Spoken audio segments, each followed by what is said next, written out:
2,000 years ago, bands of nomadic warriors ruled the steppes of Central Asia. They were known as the Xiongnu. 300 years before the birth of Christ, they began to build a vast empire. From victory to defeat, and defeat to victory, their history is forged in blood and fire. Probable ancestors of Genghis Khan and the Huns, these fearsome horsemen roamed the steppes for 500 years. Their principal enemy and the object of their desires was China, a country that was already protecting itself behind barricades. The strength of the Xiongnu, surprise and speed.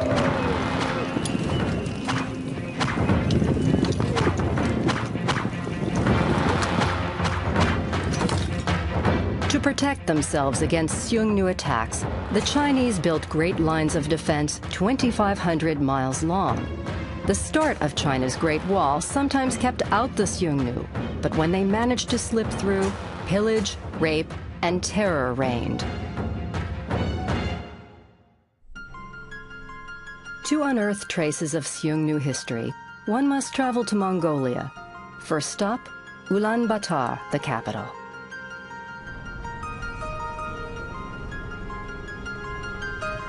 It's February and 20 below when Frenchman Pierre-Henri Giscard begins a new phase of his search.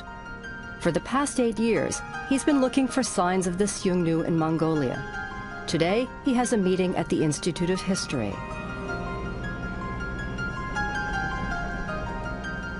Ulaanbaatar is a young capital.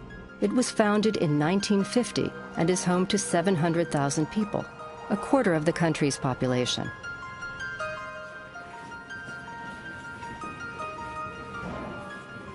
Pierre-Henri Giscard has come to meet Unearthing, a Mongolian archaeologist. For several years, they've worked together on sites from the Xiongnu period. When you arrived in Mongolia? Yesterday. The two men have become close friends. Unearthing is eager to show his colleague the gem he's just dug out of the archives. It's a file that dates from 1957 and 1958.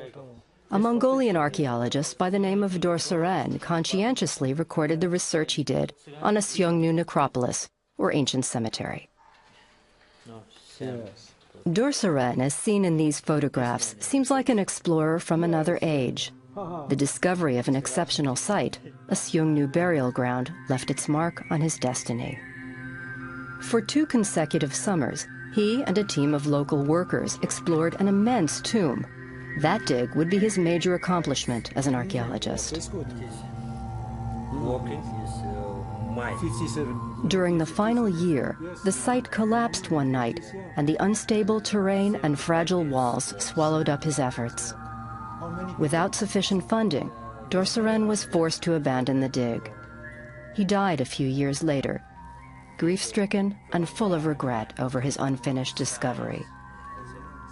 Based on these notes, the tomb appears to be important, probably an imperial burial site. Located some 300 miles west of Ulaanbaatar in a place called Golmud, the site is amazing with hundreds of tombs, some of them enormous. The Xiongnu did not have a written language. Today, these archaeological remains are the only existing traces of their history. Sometimes a depression in the center is evident, probably signs of ancient grave robbers. The structure of the tombs is identical, a path lined with 2 rows of stones. The Greeks called it the dromos, the path of souls, which leads underground to the burial place. It opens on a square or rectangular enclosure.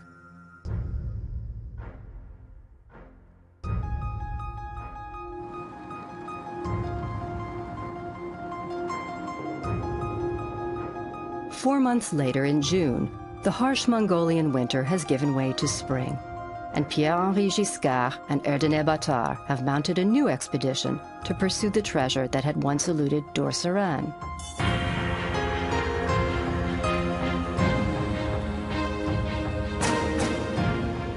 It's a 3-day journey to Golmud, but without precise coordinates, it may be difficult getting there.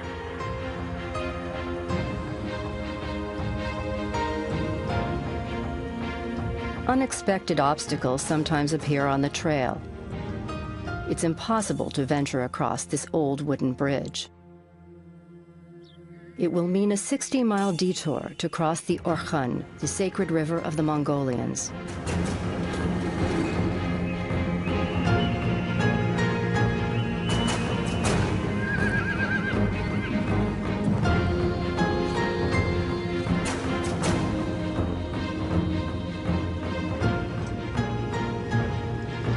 The barren steppes, nearly a mile above sea level, seem to stretch to infinity. But this towering plateau is at the center of a vast mountainous region.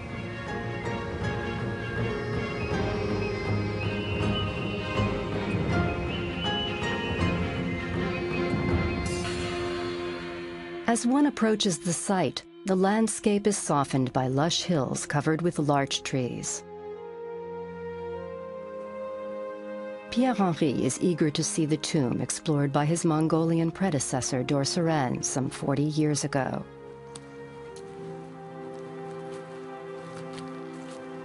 The sight of it is even more astonishing than he'd imagined. The tomb is indeed immense. Trees have grown at the heart of the site, on the rubble from Dorsaran's ill-fated dig. It's an emotional moment for Pierre-Henri.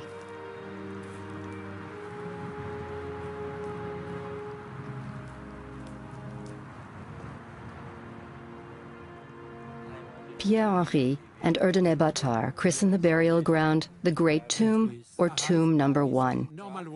It may belong to a Shan Yu, the Xiongnu title for their emperor.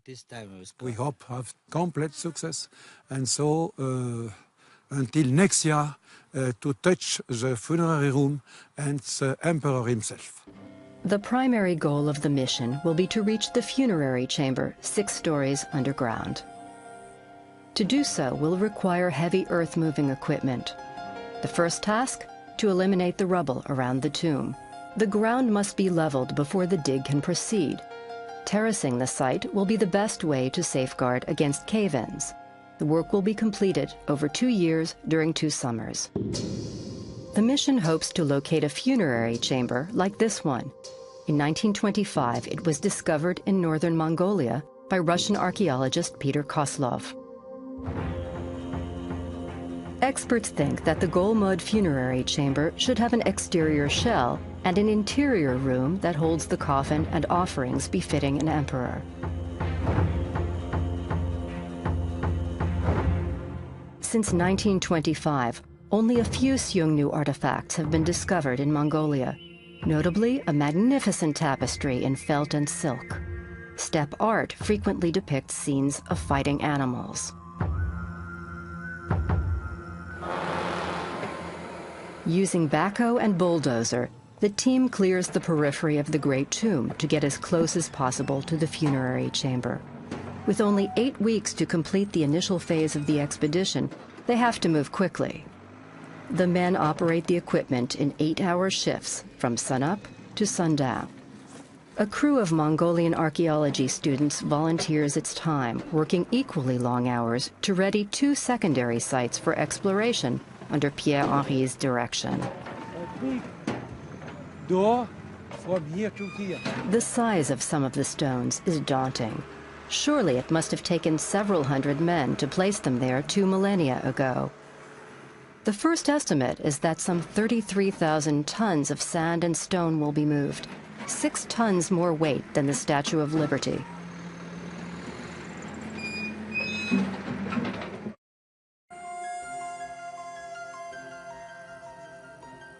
The team will stay in wooden cabins and yurts built expressly for the expedition.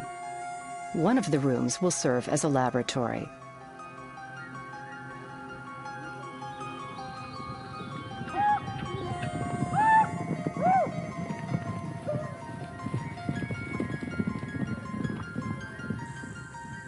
Here in this remote corner of Mongolia, the fare is basic: meat with a little dairy. The menu at the campsite mirrors the local diet: boiled mutton for breakfast, for lunch, and for dinner. But an indoor dining hall is a welcome amenity for the crew.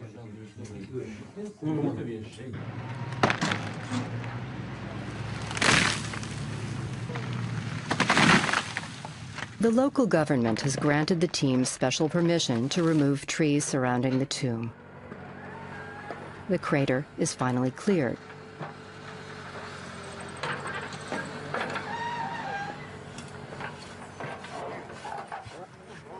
Now the Franco-Mongolian crew must dig a trench they know will soon lead them to the tomb's entrance. Century after century, sand has covered all traces of the dromos, the path leading to the ancient burial site. The west wall of the dromos is now completely revealed. Nearly half the length of a football field, its height gradually increases. Pierre-Henri admires the ancient workmanship. Oui, on a un mur bien appareillé qui fait d'abord 2 niveaux superposés de pierre et puis 3 niveaux. Et puis à l'extrémité, on en est à 5 ou 6 niveaux là-bas. Mais on n'a pas fini de dégager. Pierre-Henri has been awaiting the arrival of Jean-Paul Desroches, director of this archaeological mission. Bienvenue. Merci beaucoup. Desroches is also the head curator at the Guimet Museum of Asian Arts in Paris.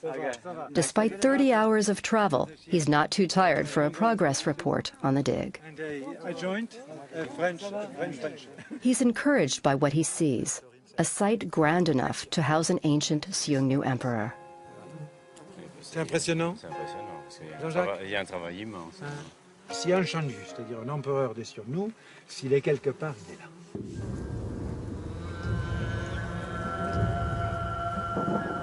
During the 500 years of Xiongnu dynasties, 20 emperors are known to have ruled over this wild and distant land. What little we've read of their history comes from chronicles of their enemies, the Chinese.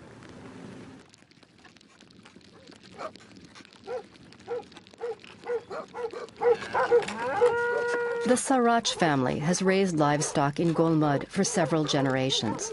Every June, they move with the animals to a nearby summer camp where water is plentiful.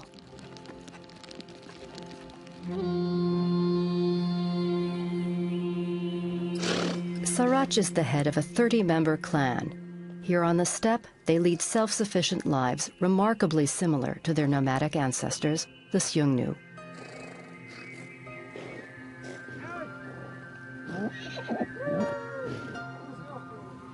Putting up the yurt takes a few hours.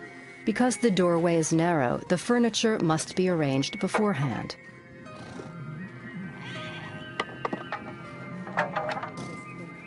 As with all nomadic families, the women of the Sarach clan are responsible for the essential task of milking the animals, including mares and yaks. The circular crown on the roof is called a tunu. It's a sacred object of shamanistic origin that symbolizes family unity.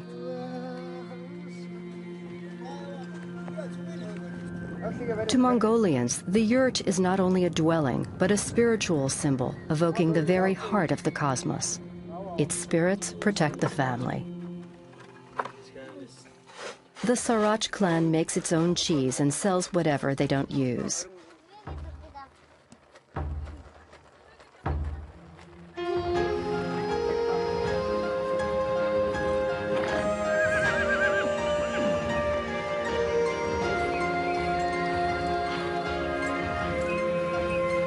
A month into the expedition, several thousand cubic feet of rock and sand have been cleared from the Xiongnu tomb. The wall of the dromos is completely exposed. The archaeologists now know the precise dimensions of the ancient Path of Souls, some 5 yards wide at the start, 27 yards wide at the tomb's entrance. The size of the dromos reflects the importance of the dead. It's almost certainly an imperial gravesite. Very interesting. Qu'est-ce qu'il est beau ce mur. Et on ne le voyait même pas. On ne savait pas si on aurait ce tournant. On a ce tournant, on va trouver l'autre ici et l'autre là-bas. C'est formidable. Ça, c'est tout à fait inattendu, c'est merveilleux. Très bon.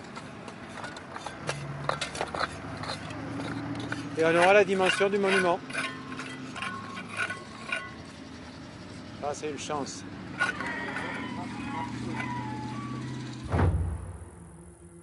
The nearest administrative center is Hairan, population 2,500, an hour's journey on horseback from Golmud.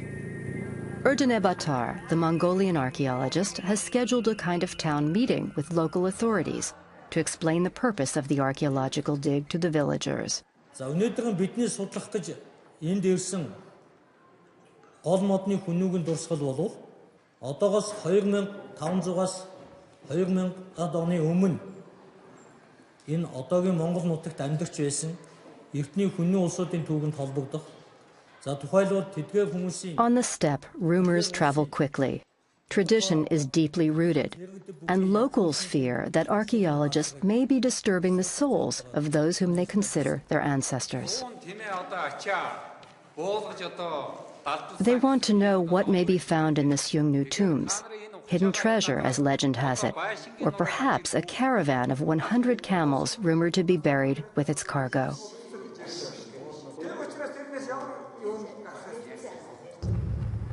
Back at camp, under the UNESCO banner and the Mongolian and French flags, archaeologists Jean-Jacques Rizot and Jean-Paul Desroches have begun to explore one of the two secondary tombs. la céramique, on dirait. Oh, regardez, look. Oh, superbe. We discovered a vase.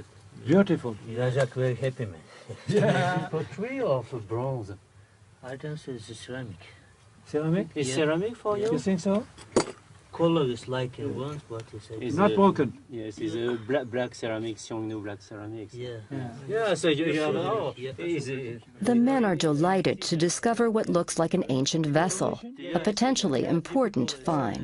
Yes, a Like curving line. Yeah. Curvy line? And see the Ah, curvy line is it's ceramic. ceramic. Yes, it's, Oh, it's very probably, good. Very good. It's typical. like Yes. A big one. this is a witness of imperial tomb, of imperial necropole, because ceramics is quite perfect. There are few examples in the world. I think it will be very helpful for the future Yeah. of our excavation here in this necropolis. Yes. To the night we will drink. Of course. Okay? I'm agree. Ah, sûr.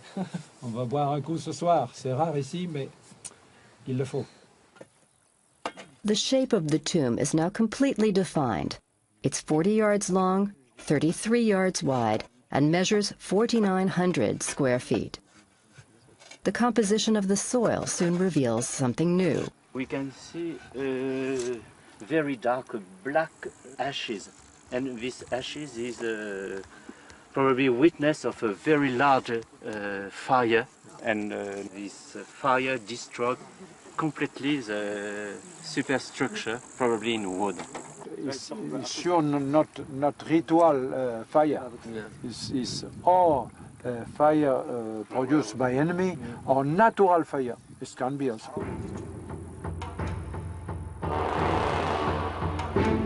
According to the evidence collected by the archaeologists, the dromos, or path of souls, was partially covered by a timber roof and led to a shrine at the center of the tomb. Enemies of the Seungnu may have set the tombs on fire to destroy the symbols of their power.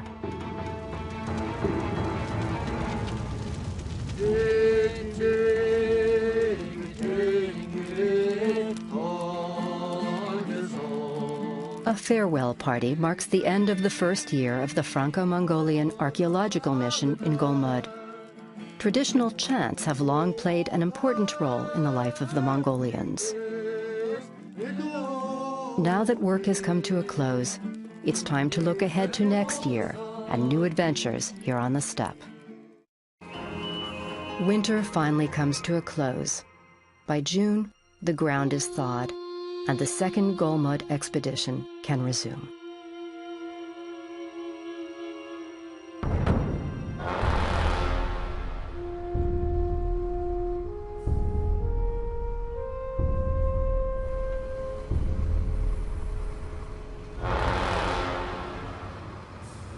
This time, the team is thinking big.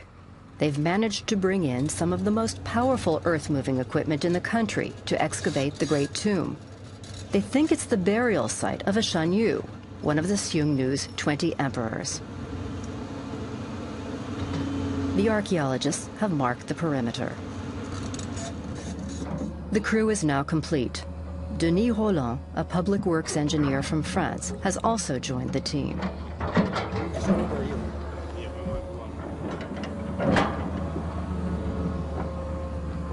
des cavaliers de la steppe qui sont venus assister à l'ouverture.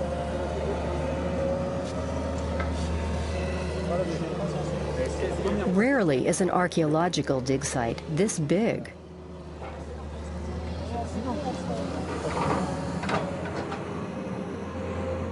After a few days, at 1.5 tons of earth per bucket, the terracing of the site is coming along nicely.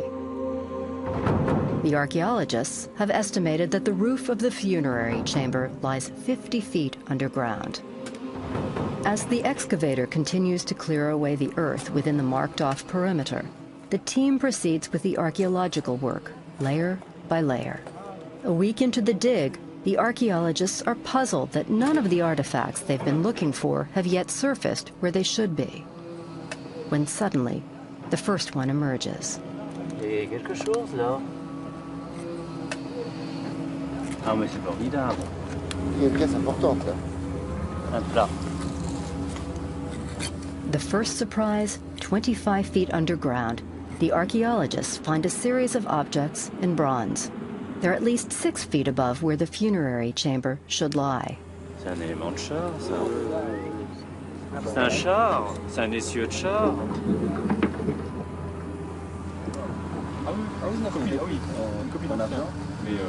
C'est de l'armement. Hein. C'est l'armement. C'est des éléments d'armement. Oui. On a des pièces uniques. Bah, il est lourd. The first piece is important because of its size, according to Georges Vasquez, the expedition's restoration expert. It's a good omen that more treasures may lie in the funerary chamber still buried below. In a small secondary tomb, the discovery of bronze scales from a suit of armor tells Erdene Batar that the deceased was a soldier. With an ingenious overlapping pattern, they look much like fish scales. The Xiongnu armor was undoubtedly inspired by the breastplates of their enemy, the Chinese army. Foot soldiers, archers, horsemen, the Phantom Army 8,000 strong stands eternal guard over the legendary Chinese emperor Qin Shi Huangdi. It is said that some 700,000 people helped build his massive tomb. Qin Shi Huangdi, visionary tyrant and the Xiongnu's worst enemy. Frozen in time, each soldier's face is unique. Thanks to his living army, it would take China's first emperor only 10 years to annex 6 great states.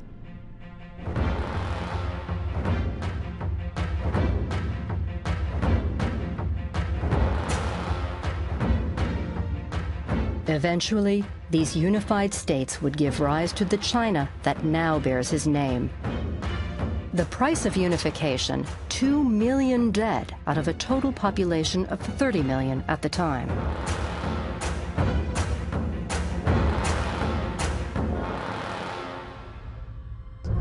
Swept along by visions of grandeur and his dream of immortality, he built 700 palaces, reproductions of the royal quarters of kingdoms he vanquished. The Xiongnu were also driven to possess this wealth. Stunned by the surprise attacks of the mounted warriors, the Chinese were left empty-handed, and the thieves vanished into the steppe with their loot. For centuries, the all-powerful Chinese emperor remained the Xiongnu's sworn enemy.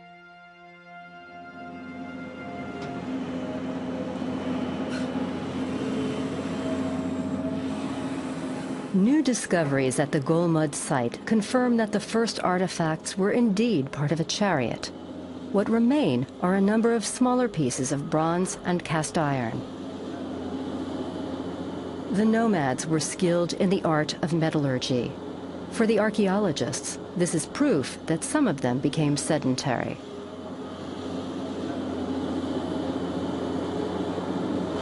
Alors, pillage ou pas pillage? C'est, je pense, du pillage. Regarde, il y a cette pièce en fer passe sous cette grosse pierre. Tu vois, c'est pas du tout en place. Les objets sont dans tous les sens. From here on, the crew lives in suspense. Will they learn for sure whether the tomb has been pillaged? Daily discoveries pose new dilemmas, leading to theories that sometimes confirm and sometimes contradict each other.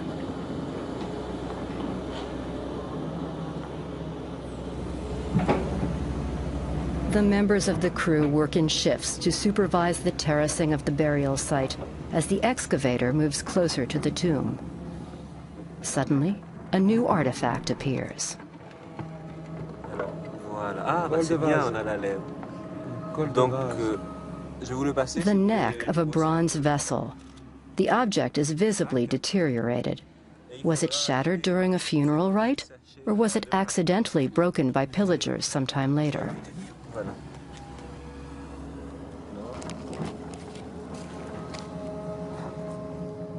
Voilà les coups qu'il a pris. Quelle violence! Regardez-moi ça, c'est signe de violence.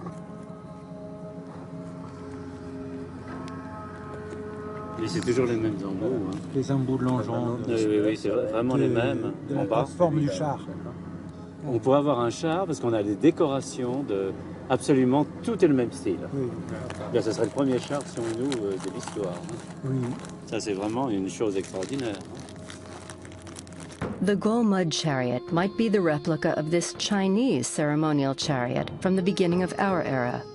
For the nomads, it represented in fact the emperor's real throne. Some 200 yards from the Great Tomb, a smaller tomb is also being dug. Precious objects come to light, pieces that reveal the important rank of the deceased in the Seungnu hierarchy. Ornamental decorations in gold, known as quadrifoliates. Like the parts of the chariot discovered earlier, this floral motif also reflects Chinese influence. It's a little strange to use flower in a nomadic civilization. Tradition is animal decoration. Is not. This is sedentary tradition. Laboratory analysis will eventually reveal that this gold came from Mongolian rivers. That this tomb contains only 10 floral artifacts in gold clear proof that it was pillaged. If it's not, there would have been many more, several dozen at least. Quadrifoliates covered the walls of the funerary chamber. Gold-encrusted surfaces colored cinnabar red, the symbol of blood and life.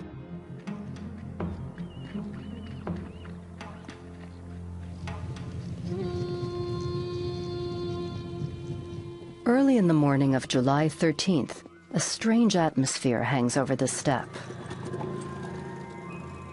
On motorcycle, on horseback, and on foot, entire families converge on the berg of Hairan, an hour from the Golmud site. No clan or family would dare miss the annual Nadam festival, a Mongolian national holiday that runs 2 full days. No one works during Nadam, so the archaeological crew takes a break from the dig to share this festive occasion with the locals. The monks come to give their blessing. 2 events highlight the Nadam festival. The first is a long horse race organized for the children.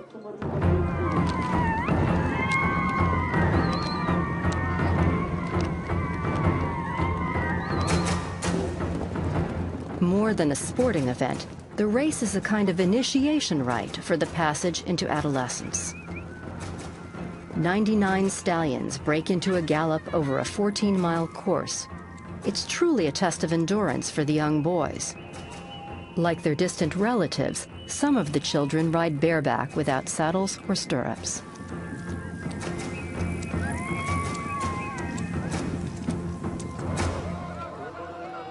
The second highlight of the Nadam is a Mongolian wrestling tournament, a precursor of Japanese sumo wrestling. Before the fight, the wrestlers perform a ritualistic dance, the dance of the eagle.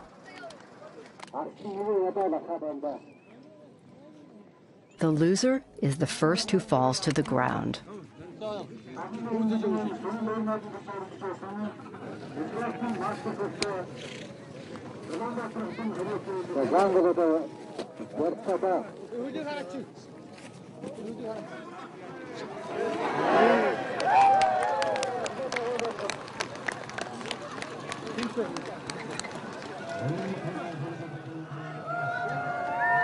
On the sidelines, the families await their favorites in the horse race. The glory of the victor will be shared by the whole clan.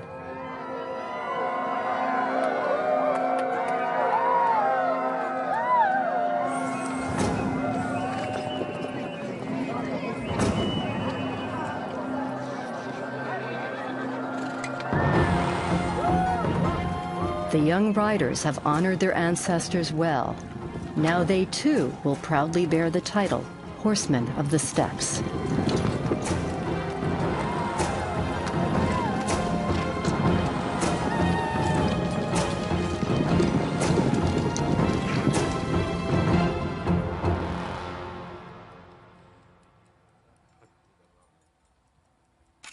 In Golmud, the emergence of new artifacts from the Great Tomb again confirms the influence of Chinese culture on the Xiongnu. Vous avez vu le masque sur le bassin, derrière? Derrière, là. Il y a un masque de glouton, de taotier. Il est superbe. Hein? Ouais. Je ne sais pas s'il y a d'autres images Xiongnu comme ça. Hein? The glutton is a familiar figure to the Chinese. Called taotier, the glutton is an imaginary beast found on the ringed handles of the bronze vessels and on religious ornaments. Non, mais ils ont de vrais professionnels pour faire ça. Les yeux en amande, 3 niveaux, la pupille en relief. Ça, c'est bizarre. La manière dont ils les ont terminés. Oui. C'est fondu avec, oui. Je suis sûr, là, on a... C'est une forme chinoise quand même, regardez-moi ça. L'oxydation est magnifique. C'est une belle pièce. Another discovery is reassuring to the archaeologists and seems to confirm an important burial rite. Miroir chinois. C'est un extraordinaire miroir. Énorme, énorme. Énorme miroir. He's more 25 centimeters. He's imperial size. There are a few patterns, but it's enough to give a date. It's probably a gift of Chinese court. The broken mirror may have been a gift from another emperor. Having reflected the face of the deceased, it was shattered at his death. This way, the spirit of the dead man would not return to haunt the living. Intact, imperial mirrors look like this one from China, 50 AD. I blame king family.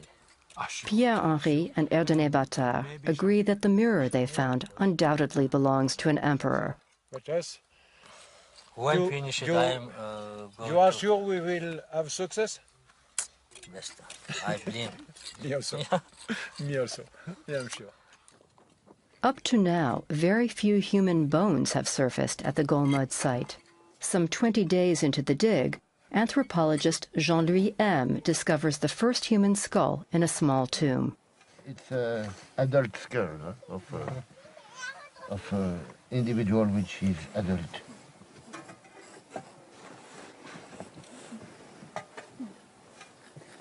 Even if the skull is incomplete, these remains provide the anthropologist with precious information on this individual. This is typically Mongoloid skull. Typical Mongolian. Yes, no problem.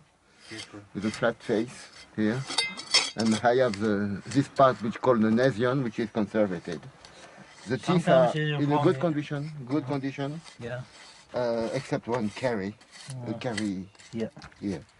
But the rest is quite all right. A tibia taken from the same tomb will furnish additional details about the deceased.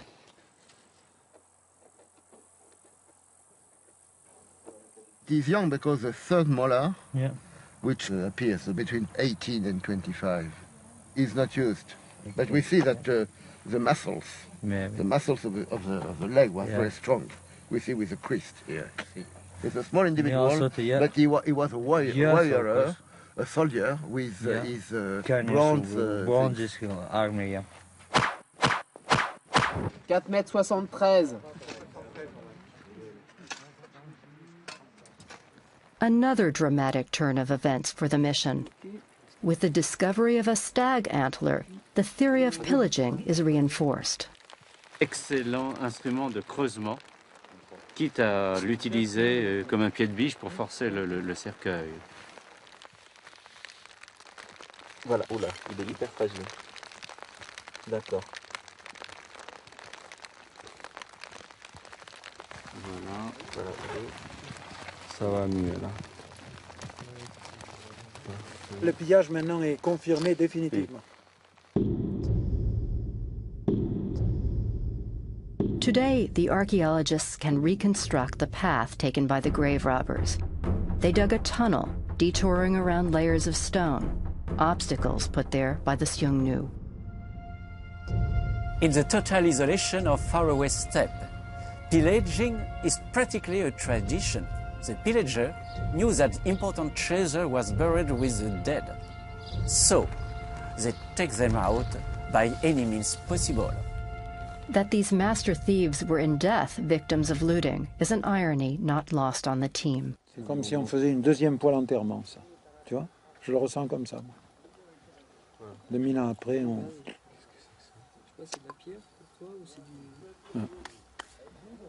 Still, the men are shaken. Qu'est-ce qu'on peut faire? Rien? Merci. Voilà. C'est un peu triste, mais enfin, il y a encore de l'espoir pour demain. Jean-Jacques, oui, tant que vous êtes là. Demain.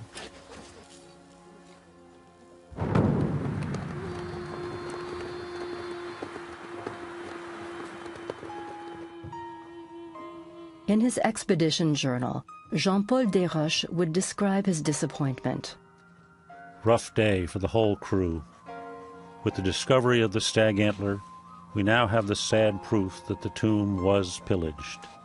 Nevertheless, we still entertain the theory that everything could not have been carried off, and that the funerary chamber may still reveal some surprises.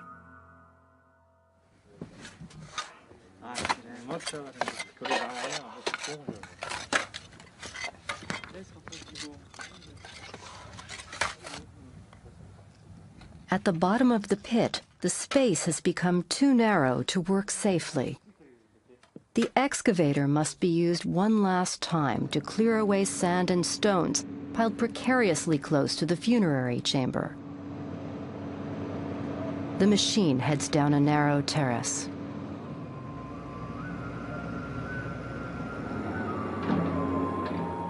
A moment of anguish. How will the driver maneuver? Suddenly, his machine starts to slip.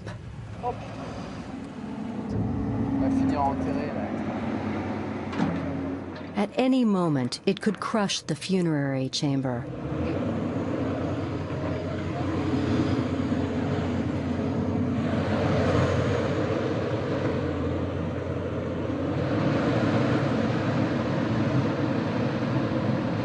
On peut remblayer là. On peut remblayer à la pelle. Using whatever they can, the team tries to stabilize the equipment despite the incredible danger.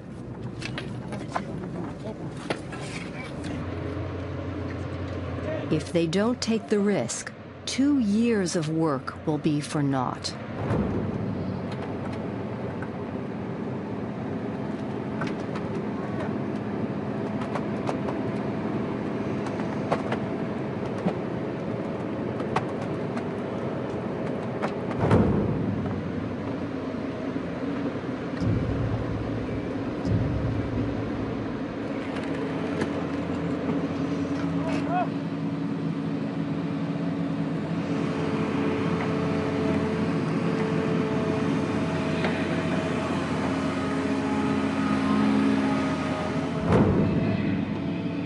It's time for a decision. Jean-Paul Desroches tells the operator to turn off the engine and stop his work. This is approximately convenient. We stop here. And we make the excavation, and after he can move.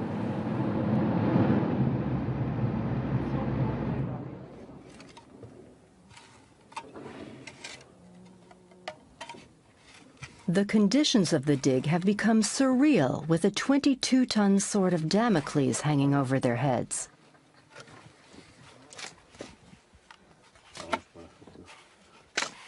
The archaeologists have now reached the funerary chamber.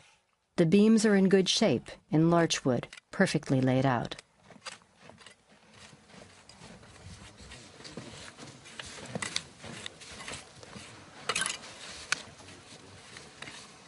Regardez-moi ça. C'est du beau travail de charpentier, ça. Ça, c'est formidable. Regardez ça.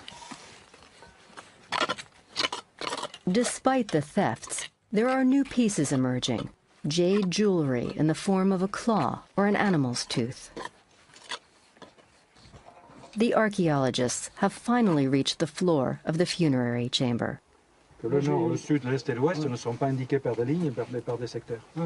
Voyez? The remains of the coffin are visible on the ground.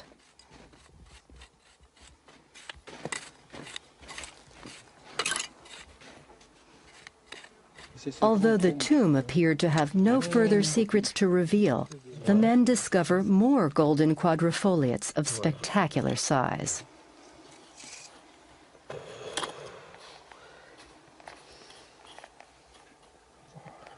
C'est 50, 70.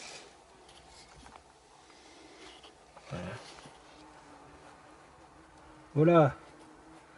Une belle pièce en or qui est en train de sortir, là. Voilà. These remnants of the past suggest what might have been discovered if the Great Tomb hadn't been pillaged. Jean-Paul Desroches speculates about who may have been responsible. There are two theories. The Xiongnu, who helped bury the emperor, knew how to enter the funeral chamber. It is possible that they did it. We think so, because we never found a skeleton. So the cadaver was still intact when they removed it. Another theory is that those who came after the Xiongnu burned the superstructure and pillaged the tomb. So they destroyed the symbol of the previous dynasty.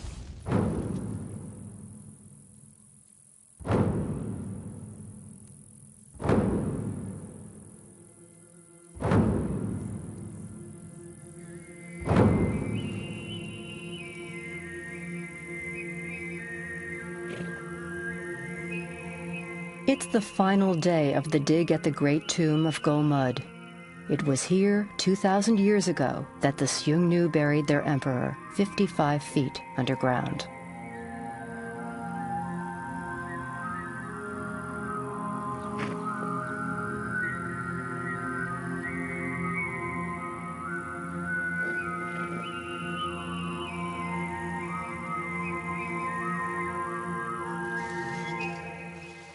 In the camp's laboratory, Georges Vasquez, the team's restoration expert, is handling last-minute preparations for the transport of the artifacts to Paris. C'est une coupe en argent.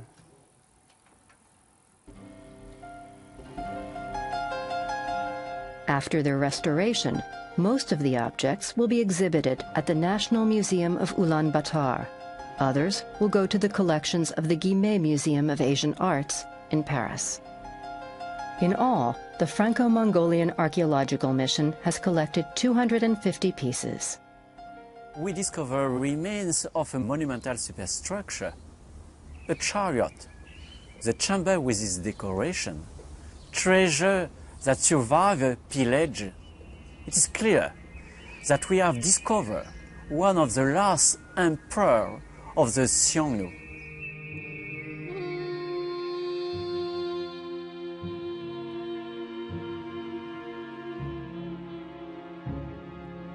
Over the next few years, the Franco-Mongolian team will try to unravel more secrets in Golmud, this faraway city of the dead, as their quest continues.